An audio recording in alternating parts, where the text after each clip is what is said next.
जय हिंद स्टूडेंट्स, कैसे हैं आप सब।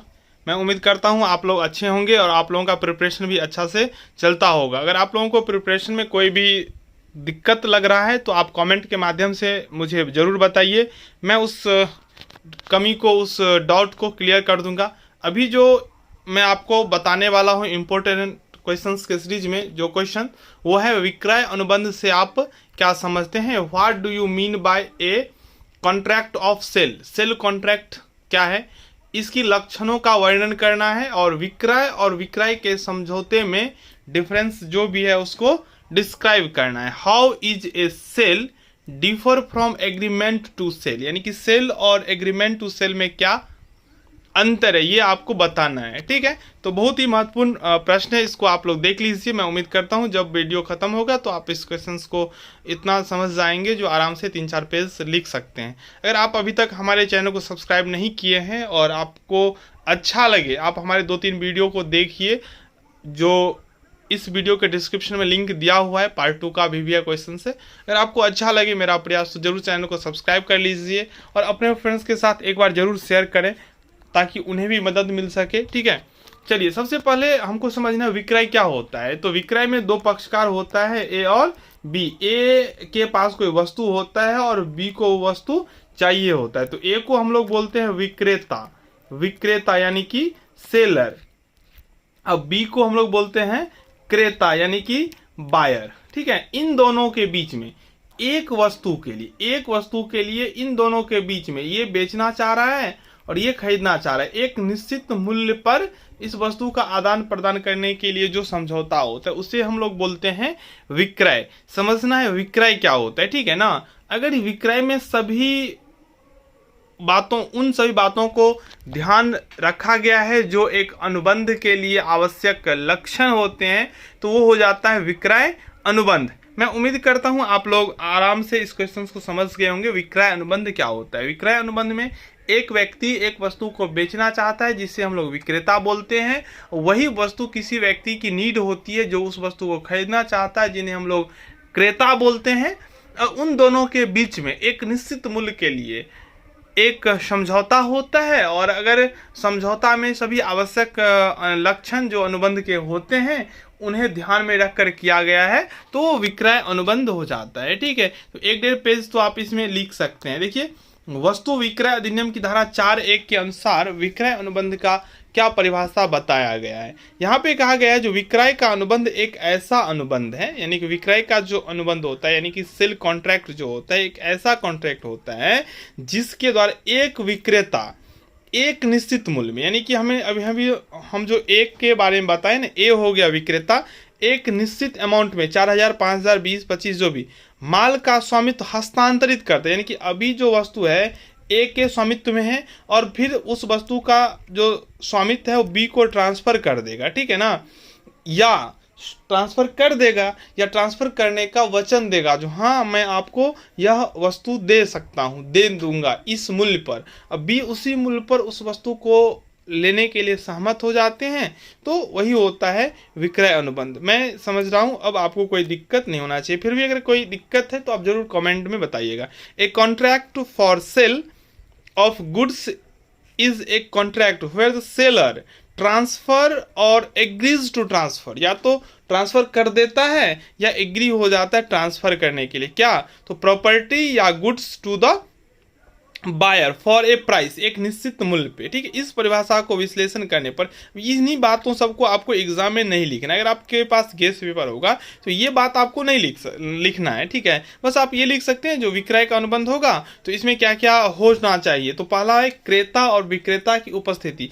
मैंने पहले ही बता दिया ए और बी दो व्यक्ति तो होना ही चाहिए ना, कोई भी समझौता होगा तो कम से कम दो व्यक्ति का होना अनिवार्य हो जाता है। ठीक है, तो क्रेता और विक्रेता की उपस्थिति, आपको याद यही बात रखना है, विक्रेता और क्रेता की उपस्थिति यानी existence of both buyer and seller. जिस प्रकार अन्य संविदा में दो पक्षकारों की आवश्यकता होती है उसी प्रकार विक्रय संविदा में भी दो पक्षकारों का होना जरूरी है। ये आप अपने मन से भी लिख सकते, बस ये याद रखना है, जो क्रेता और विक्रेता की उपस्थिति होना चाहिए। फिर आगे हम देखे हैं वस्तु की उपस्थिति। जिस वस्तु के लिए क्रेता और विक्रेता में समझौता होता है वो वस्तु तो होना ही चाहिए ना। ऐसा तो नहीं होगा अगर वस्तु होगा ही नहीं तो समझौता कैसे होगा। इसलिए वस्तु की उपस्थिति जरूरी है। विक्रय संविदा का उद्देश्य वस्तु का क्रय और विक्रय करना होता है, अतः वस्तु के अभाव में भी संविदा नहीं हो सकती है। ठीक है, आगे है मूल्य। वस्तु का जो स्वामित्व ट्रांसफर होगा ना, एक निश्चित मूल्य के बदले ट्रांसफर होगा, यानी कि क्रेता एक मूल्य विक्रेता को देगा जिस मूल्य के बदले में स्वामित्व का हस्तांतरण होता है। ठीक है, तो इसलिए मूल्य का भी होना जरूरी होता है। चलिए आगे है स्वामित्व का हस्तांतरण। हम सभी लोग जानते हैं जो वस्तु जब तक बेकार नहीं होता है तब तक उस वस्तु पर स्वामित्व किसका होता है, विक्रेता का। और जब हम उस वस्तु को हस्तांतरित करते हैं किसी दूसरे व्यक्ति को जो क्रेता होता है तो स्वामित्व का हस्तांतरण हो जाता है, जिसके बदले में विक्रेता एक निश्चित मूल्य ले लेता है। जब विक्रय का संविदा किया जाता है तो उसका एक निश्चित परिणाम स्वामित्व में परिवर्तन के रूप में होता है। जैसे राम मोहन को एक टेबल बेचता है, यहाँ टेबल वह पहले राम का स्वामित्व था क्योंकि राम वहाँ पे विक्रेता है, अब इसमें परिवर्तन होगा तथा यह अब मोहन के स्वामित्व में होगा और इस स्वामित्व हस्तांतरण के बदले में ही मूल्य लेता है। ठीक है, राम के स्थान पर अब मोहन टेबल का मालिक हो जाएगा। यद्यपि स्वामित्व में हस्तांतरण होना जरूरी है, लेकिन यह संविदा करने वालों पर निर्भर होता है कि वे हस्तांतरण तत्काल करते हैं या भविष्य में, यानी कि निष्पादित अनुबंध करते हैं या भविष्य में निष्पादन, ये ध्यान रखना है। ठीक है, आगे चल के आपको इसका जरूरत होगा। अगर हस्तांतरण तुरंत होता है तो इसे विक्रय कहते हैं, और अगर हस्तांतरण भविष्य में होता है तो विक्रय का समझौता समझा जाता है। अगर एग्रीमेंट ऐसा होता है जिसमें स्वामित्व का ट्रांसफर इमीडिएट हो जाता है, इसको हम लोग सेल बोलते हैं, लेकिन यह स्वामित्व का हस्तांतरण अगर फ्यूचर में होने को होता है इसे हम लोग बोलते हैं agreement to sale, not sale. ठीक है, चलिए आगे है जो संविदा पूर्ण अथवा शर्त के साथ भी समय है, एब्सोल्यूट और कंडीशनल। जो समझौता होगा ना वो कंडीशनल भी हो सकता है। ठीक है, तो इसमें जो अधिनियम में यह व्यवस्था जरूर किया गया है, तो शर्त के साथ भी यह समझौता हो सकता है। वैध अनुबंध के लक्षण मैं आपको ऊपर में ही यह बात बता दिया था। जो विक्रय का संविदा यानी कि कोई भी अनुबंध का रूप लेगा जब उसमें अनुबंध के जो भी वैध लक्षण होते हैं वो होना ही चाहिए, चाहे वो विक्रय का अनुबंध हो चाहे कोई भी अनुबंध हो। अनुबंध का जो बेसिक कंसेप्ट है, बेसिक जो उसका लक्षण है वो होना ही चाहिए। ठीक है, चलिए आगे है वैध अनुबंध। ये तो आप समझ ही गए होंगे। जैसे आपको पता होगा अनुबंध करने के लिए योग्य पक्षकार का होना, स्वतंत्र सहमति, वैधानिक प्रतिफल, एक उद्देश्य होना चाहिए। फिर आगे है विक्रय संविदा की विषय वस्तु, subject matter of contract of sale. विक्रय संविदा में केवल चल संपत्तियों का ही विक्रय हो सकता है, क्योंकि अचल संपत्ति का विक्रय वस्तु विक्रय अधिनियम की वस्तु न होकर संपत्ति हस्तांतरण अधिनियम 1882 के अधीन आते हैं। ये आप लोग याद कर लीजिए, संपत्ति हस्तांतरण अधिनियम 1882।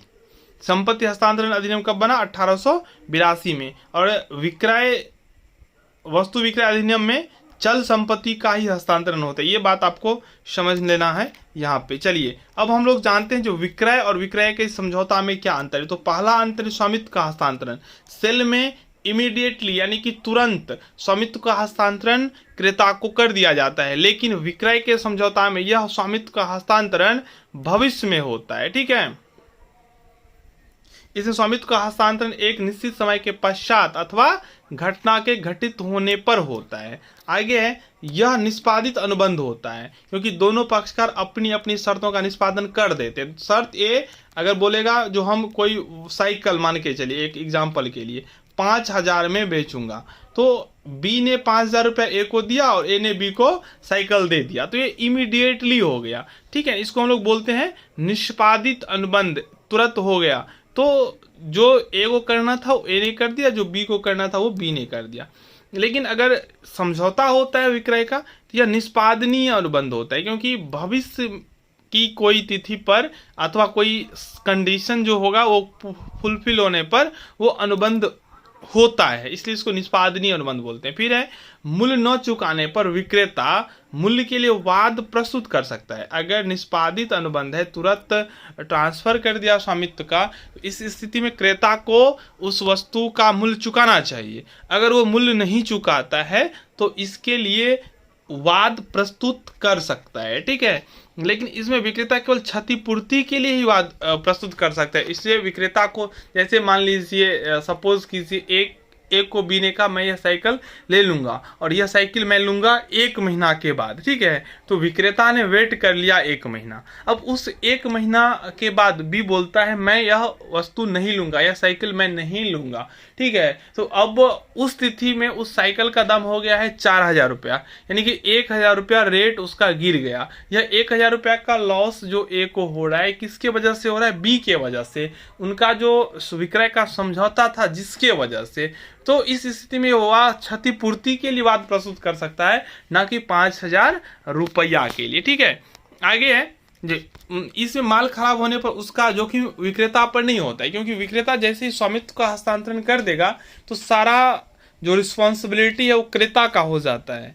लेकिन इसमें अगर समझौता के तहत विक्रय हुआ है तो माल खराब होने पर इसका दायित्व किसके पास होता है? विक्रेता के पास, क्योंकि वस्तु अभी भी विक्रेता के पास ही है। अगला अंतर है, क्रेता को माल के प्रयोग का स्वतंत्र अधिकार होता है, यानी कि क्रेता अपने मन से, अपने हिसाब से उस वस्तु का उपयोग कर सकता है। लेकिन इसमें यानी कि विक्रय के समझौते में क्रेता त्रुटि पर विक्रेता पर वाद प्रस्तुत कर सकता है, परंतु उसे माल प्रयोग का अधिकार नहीं होता है।